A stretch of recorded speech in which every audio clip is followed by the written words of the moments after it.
जैसा कि आपने देखा होगा कि मेरे चलने और फिरने का तरीका, क्योंकि मैं भी एक दिव्यांग व्यक्ति हूँ और मैं एक पत्रकार हूँ और सोनभद्र जनपद सोनभद्र का हूँ और यहाँ अमर भारती जैसे अखबार का ब्यूरो चीफ हूँ।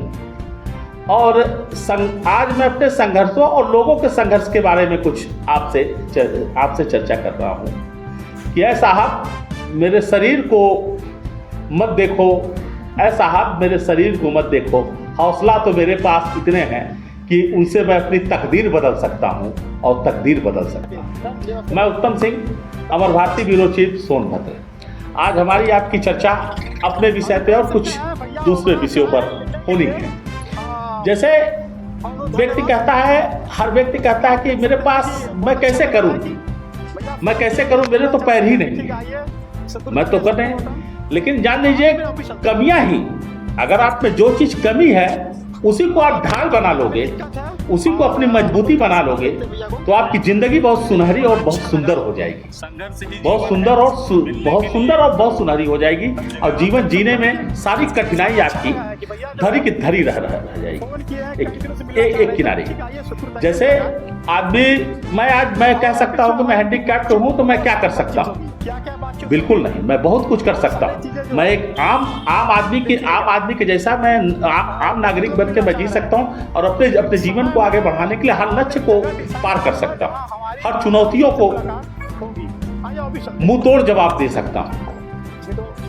इसमें कोई वो नहीं है। कमियां सब में होती है। जैसे कोई व्यक्ति स्वस्थ है, पूर्ण रूप से स्वस्थ है और वो कहता है कि मुझे शिक्षा नहीं मिली, मैं नहीं ले पाया, मुझे पैसे का अभाव था, गरीबी के अभाव में यहाँ तक नहीं पहुँचा। ये सरासर गलत होता है। जिंदगी के लाइन में लेकिन लगाना, अपने कमियों को लगाना, कभी भी इस चीज को कभी नहीं लगाना। अगर यही दृश्य होता कि पैसे का अभाव, तो भीमराव अंबेडकर जैसे लोग हमारे देश के बाबा साहब की नाम उपाधि न मिलती और संविधान न लिख देते जिससे हमारा एक देश चलता है। उन्हें तो विद्यालय में जाने की भी परमिशन नहीं थी, वो विद्यालय में बैठ के पढ़ भी नहीं सकते थे, तो काफी दूर जाकर पढ़ा करते थे।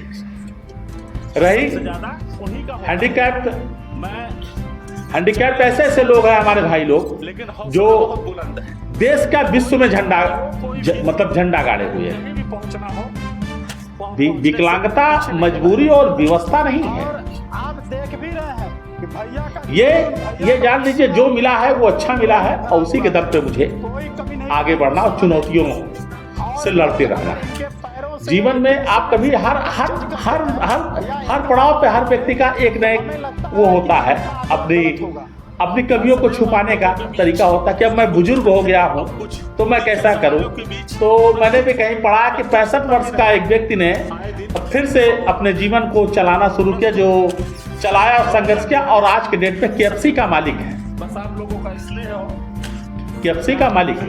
तो आदमी कहता है रोड़े तो हर जगह है, चाहे शारीरिक रोड़े हैं, आर्थिक रोड़े हैं या फिर सामाजिक, सब में लड़ना है, सब में लड़ना है और लड़कर ही जीत हासिल होती है। बिना लड़े कभी जीत हासिल नहीं होती। चाहे युद्ध हो, चाहे शिक्षा का युद्ध हो, चाहे जो संघर्ष करता है तो आदमी IAS IPS बनते हैं। हमने कई लोगों को देखा भी अक्सर, आजकल तो हर प्रेरित होने के लिए हर सोशल प्लेटफॉर्म है और मीडिया है, चैनल है। मैंने देखा एक गांव में बकरी चरा रहा था कोई स्टेट मुझे याद नहीं आ रहा, वो इतनी गरीबी से कि उन्होंने IPS क्वालिफाइड कर लिया। क्या उन्हें पैसे का अभाव नहीं था? क्या उन्हें शिक्षा का अभाव नहीं था? लेकिन वो लड़े, लेकिन वो समाज में लड़े। अगर हम अच्छे काम कर रहे हैं और अपनी मंजिल की ओर बढ़ रहे हैं तो हमें लोगों का हाथ भी मिलेगा सहयोग के लिए। मनोबल कमजोर नहीं होना चाहिए। ये जान, कभी भी मनोबल कमजोर, जिस दिन मनोबल कमजोर हो जाएगा उस दिन इंसान कुछ नहीं कर सकता अपने जीवन में। और इसका जीता जागता मैं खुद अपने आप में एक प्रमाण हूं। नमस्कार।